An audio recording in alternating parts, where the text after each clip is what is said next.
আমি মহিলা এমপি হিসেবে মনোনীত হয়েছি, এর চেয়েও আমার কাছে যেটা আনন্দ দিচ্ছে, আমাদের সাথে একজন জুলাই শহীদের মা আছে। আমি এই জন্য আমার এমপি হওয়ার চেয়েও এই জন্য বেশি খুশি।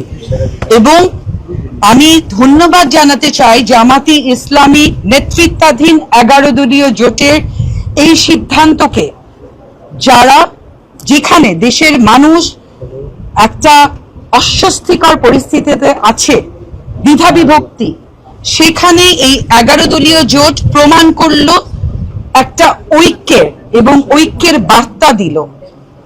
যেই মনোনয়ন দেওয়া হয়েছে, এখানে শুধু জামাতে ইসলামীর অত্যন্ত যোগ্য নারীরা নেই, এনসিপির নারীরা আছে, খেলাফত মজলিস আছে, জাতীয় গণতান্ত্রিক পার্টি জাগতা আছে এবং একজন শহীদের মা আছে।